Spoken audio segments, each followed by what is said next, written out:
I lucked out again, and it was Marketplace this time. I have complained about Marketplace many times, almost as many times as I touch my face while I'm recording videos, because I just did it right there again.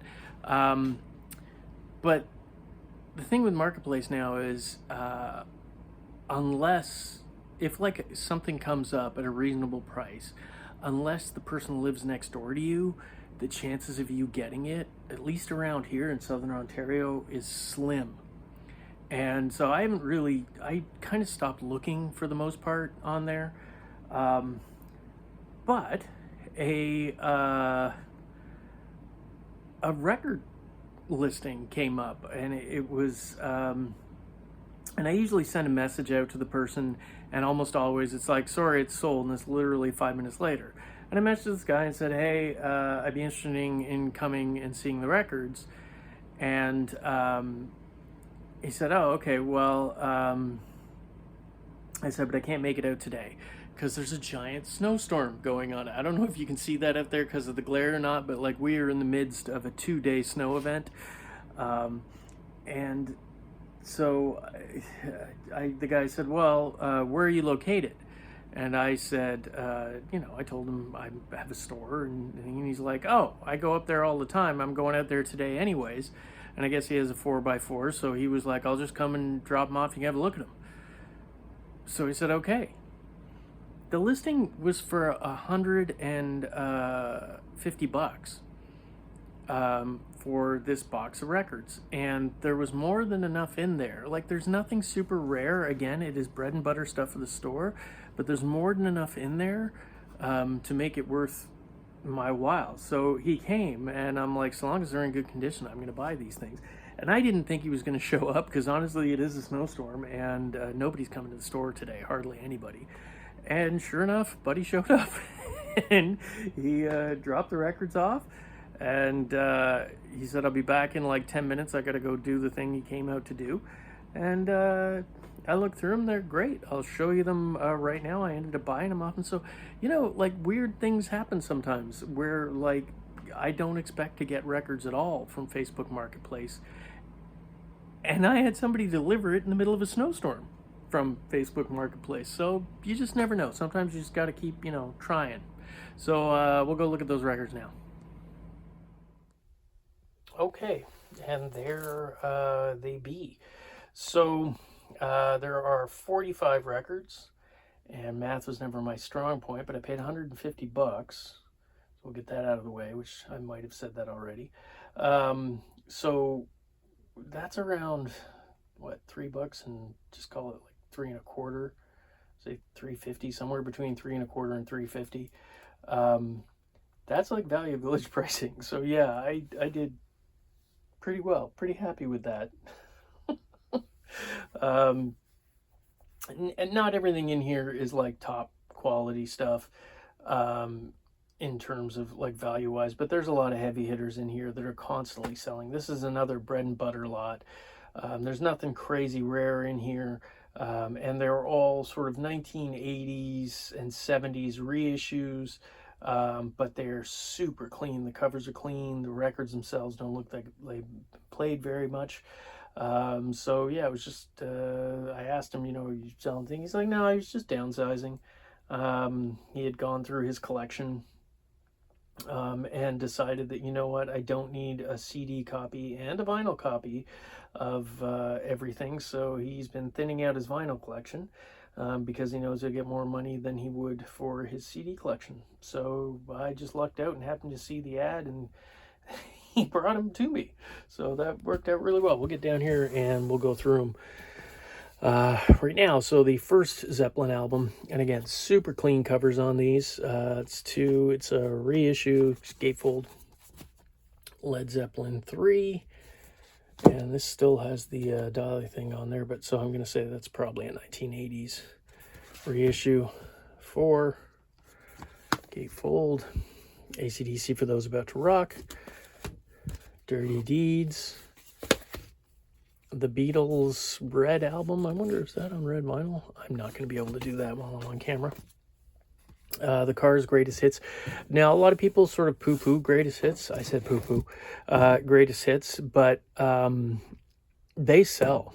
And especially for people who are, just getting back into records. They're not like super serious collectors or anything like that, but they just want a few records to throw on once in a while for, shits and giggles. And Greatest Hits, those ones, I always move them. So yeah, there's that. Heavy metal soundtrack. I know I've always been sort of confused by this soundtrack. It's a decent soundtrack, but it's all over the place. Like you got Sabbath and like Cheap Trick, and then Devo's in there, Grand Funk Railroad and Stevie Nicks, and yeah, it's all over the place. It's a pretty good soundtrack. It's not entirely my cup of tea, but the movie was great. Lost Boys soundtrack. I get asked for this on a regular basis, and it's much harder to find than you would think. A lot of soundtracks are actually, but that's one, yeah. Floyd's A Momentary Lapse. Wish You Were Here. Now, I haven't opened these up, admittedly, to check to see if this has the posters and everything in it. You know what? I'll just have a quick glimpse in there. And no, it's a 1980s reissue. I don't know if they came with the posters in the 80s. But yeah, Dark Side. Nazareth Greatest Hits. That's the Ozzy Randy Road. That's a little harder to find. I don't get that very often. So these are, yeah, Stevie Ray Vaughan, Double Trouble. 10 Years After, Time, Space in Time. Whoa, having troubles. Another Greatest Hits package from The Doors. Deep Purple, sort of later Purple from the 80s. There's another one. It's actually harder to find this one. When We Rock, We Roll. Jeff Healey Band. Stevie Winwood solo record. Max Webster, A Million Vacations. Ted Nugent's Great Gonzo. The Nuge, Still Tuesday. That's Amy Mann right there. There you go. Falco. Everybody knows Rock Me Amadeus. But the rest of the record's actually kind of fun. Kim Mitchell, Shaking Like a Human Being. Tull, Original Masters. Romantics. Joe Cocker. This is a later one. You can just tell by looking at him. That is full-blown middle-aged 1980s man. Can't even see when that says on there, so I don't know, but I'm going to say that's probably like past 84. Bad Company, Springsteen. So this one has a few stains on it. It's nothing terrible, but again, that just goes to show how like clean the rest of these are that you notice something like that. Same with this Bonnie Tyler. It's got a little more surface wear to it, but Autograph. Rest. Oh, Sign In, Please. I'm not familiar with Autograph. Billy Idol's Rebel Yell. Sinatra. John Cougar. Mellencamp. I guess he hates the Cougar part, doesn't he? John Farnham. Johnny Winter. This is a little later one, too. When is this? 87? 86. Look, there's Dr. John. Sweet. Didn't know they worked together. Bryan Adams. Andy Taylor. Little or America? I'm not gonna lie, don't know, never heard of. It's on Geffen though, came out in 87. Robbie Neville.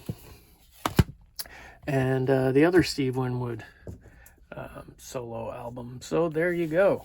That is the entire lot there, which again, just strictly bread and butter stuff. But, it's the kind of stuff that in the store is just a constant seller. That's what I refer to as the bread and butter. The super rare and expensive records are great, especially because half of them go into my own personal collection. But those are great to have. But the business's baseline is based entirely on that bread and butter stuff. Your Zeppelins, your Floyds, things like that there. So there you go. Pretty good deal. And the fact that it got delivered to me in a snowstorm still has me just scratching my head. So sometimes you get a win on Facebook Marketplace. Doesn't happen very often anymore, but there you go. It does happen. Anyway, hope you're all able to find some stuff when you're digging through the crates. Bye.